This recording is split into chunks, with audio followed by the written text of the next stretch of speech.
روزانہ جاتے وقت میں ایک مرتبہ آتے وقت میں ایک مرتبہ عالم کے پاس جایا کرتا تھا. ایک دن راستے سے جا رہا تھا تو کوئی خطرناک قسم کا جانور تھا. وہ جانور لوگوں کو ڈرا رہا تھا, راستہ روکے ہوئے تھا, لوگ پریشان تھے. اس بچے عبداللہ نے سوچا کہ بہت اچھا موقع ہے, جادوگر سچا ہے یا پھر عالم سچا ہے, اس کو جانچنے کا. ایک پتھر اٹھایا اور کہنے لگا کہ اے اللہ, اگر وہ عالم دین سچا ہے تو اس پتھر سے اس جانور کو ختم کر دے, اور اگر وہ جادوگر سچا ہے تو جانور کو ختم نہ کر. پتھر لے کے مارا, جانور مر گیا. علاقے میں ڈنکا بج گیا اس نوجوان کا, رے ایسا نوجوان, اس کے پاس کوئی خاص طاقت ہے, اس نے کسی جانور کو مار دیا. نوجوان کو یقین ہو گیا کہ وہ جو عالم دین ہے, جو کہتا ہے کہ لا الہ الا اللہ, اللہ کے سوا کوئی معبود نہیں ہے, اسی کا مذہب حق ہے اور اس جادوگر کا مذہب جھوٹا ہے. اب ایک آدمی آیا جو کوڑ کے مرض کا تھا, جسم کے اوپر ایک بیماری آ جاتی ہے. اس نے کہا کہ بھائی میں بھی مریض ہوں, آپ میرا کچھ خیال کر دیجئے. اس نے کہا میں کچھ نہیں کرتا, میں جو کہتا ہوں وہ کلمہ پڑھو. کلمہ پڑھایا اللہ کی توحید کا, اس کے بعد بس ہاتھ پھیرا, اللہ سے دعا کی تو اس کا مرض ختم ہو گیا. ہوا یہ کہ بادشاہ کا جو وزیر تھا اس کی آنکھیں کسی وجہ سے چلی گئی. لوگوں نے اطلاع دی کہ اس بچے کے پاس جاؤ, یہ بچہ, اس کو بہت زبردست شکتی ہے اس کے پاس. بچے کے پاس گیا, بہت سے تحفے لے کر گیا. بچے نے کہا کہ میں تحفے تو نہیں لیتا, لیکن میں ایک کلمہ پڑھاتا ہوں, وہ کہوں گا تم پڑھ لو گے تو تمہارے لیے میں کچھ کر سکتا ہوں. اس کو بھی کلمہ پڑھایا, آنکھوں پر ہاتھ پھیرا, اللہ سے دعا کی, اس کی آنکھیں لوٹ آئی. بادشاہ کے پاس بیٹھا تھا, بادشاہ نے پوچھا ارے وزیر تیری آنکھیں تو چلی گئی تھی, کیسے آئی؟ کہنے لگا مجھے میرے رب نے آنکھیں واپس کر دی ہے. بادشاہ نے کہا میرے علاوہ بھی تیرا کوئی رب ہے؟ کہا کہ ہاں, تیرا میرا رب تو اللہ ہے.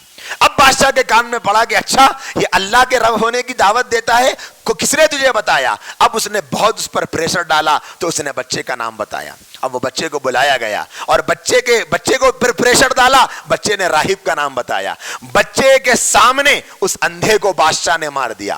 اس راہب عالم جو تھا اس کے سر پہ آرا رکھ کے اس کے جسم کے 2 ٹکڑے کر دیے. یہ بچہ سارے منظر دیکھ رہا تھا. اب امتحان کا وقت آ گیا. ایک تو اس اندھے کا امتحان کا وقت ہوا, ایک تو اس راہب کا ایمان کا امتحان ہو گیا. اب بچے کے ایمان کا امتحان کا وقت آیا.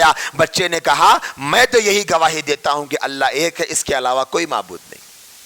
بادشاہ نے کہا کہ اس کو لے کر جاؤ اور پہاڑ کی اونچائی سے لے جا کر زمین پر پھینک دو, اسے ختم کر دو. اب وہ لے کر جانے لگے, کہنے لگا اے اللہ تو بچانے والا ہے, تو بچائے گا تو کوئی مار نہیں سکتا. اور جیسے ہی پہاڑ پر گئے زلزلے کی طرح زمین ہلی اور وہ سارے گر گئے, بچہ واپس آ گیا. بادشاہ نے دیکھ کر تعجب میں پوچھا وہ سب کہاں گئے؟ کہا کہ وہ سب مر گئے. ایک اور جماعت کو بھیجا, اسے لے جا کر سمندر میں پھینک دو. اب وہاں پر بھی اللہ سے دعا کی, وہ سارے ڈوب گئے, کشتی پہ سے گر کے, یہ بچ کے واپس آ گیا. اب بچے نے کہا کہ اگر تم مجھے مارنا چاہتے ہو, میں جو طریقہ بتاؤں گا تم وہی طریقے میں مجھے مار سکتے ہو. بادشاہ نے کہا کیا وہ طریقہ ہے؟ کہا سارے شہر کے لوگوں کو ایک میدان میں جمع کرو. سب کو جمع کیا گیا. کہا گیا کہ سولی کا پھندا تیار کرو. تیار کیا گیا. نوجوان نے کہا کہ ایک تیر لو ترکش میں سے, پھر کہا کہ بسم اللہ. اس نے کہا کہ میں اللہ کا نام لیتا ہوں اس خدا کا جو اس بچے کا رب ہے. حاضل رب حاضل عبدی, اس بچے کا, اس بندے کا رب ہے, اس کے نام سے میں یہ تیر چلاتا ہوں. اللہ کا نام لے کر تیر چلایا, سیدھے تیر بچے کے حلق میں لگا اور وہیں پر وہ شہید ہو گیا. وہ جو مجمع پورے علاقے سے آیا تھا شہر بھر سے, اس سارے مجمع نے دیکھا تو اسی وقت سب نے کلمہ پڑھ کے مسلمان ہو گئے سارے. اب اس بادشاہ کو سمجھ میں آیا کہ اچھا اس بچے نے تو یہ چالاکی کر دی, میں تو اس کو چھپانا چاہتا تھا, بچانا چاہتا تھا, لیکن اس بچے نے تو اپنا ایمان تو بچایا ہی اور سب کو مسلمان بنا دیا.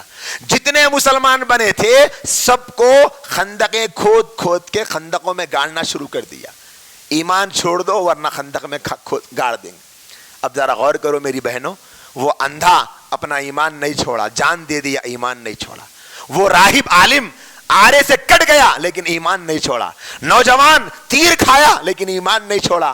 اس زمانے کے ایمان والے خندقوں میں کھدوا دیے گئے لیکن انہوں نے ایمان نہیں چھوڑا. یہ ہے کرنے والوں کی مثال جو قرآن بیان کرتا.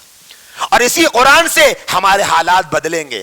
حالات اخباروں سے نہیں بدلتے, حالات سوشل میڈیا کے پوسٹوں سے نہیں بدلتے.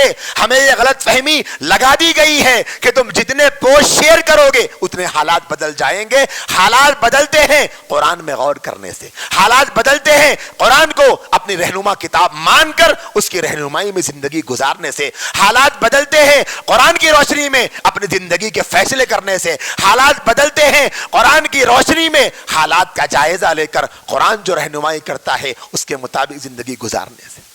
آج ہماری زندگیاں اس سے خالی ہو گئی, اسی لیے کچھ نہیں کر سک رہے. آپ دیکھو اگر ایک لڑکا ایک لڑکی کی غیر مسلم کی شادی ہو رہی, اگر آپ ایک پوسٹ ڈالیں گے 1000 لوگ شیئر کرتے. دیکھو 15 دن کے بعد شادی ہے, کہتے سب جنے مل کے روکنا ہے, لہذا اتنا شیئر کرو کہ وہ بچی کے اماں باپ کو معلوم ہو جانا. یہ حل ہے پرابلم کا؟ کوئی حل نہیں ہے. سب دیکھ رہے لیکن پھر اپنی بیٹیاں بھی جہنم کے گڑھے میں جا رہی, وہ بھی دیکھ رہے.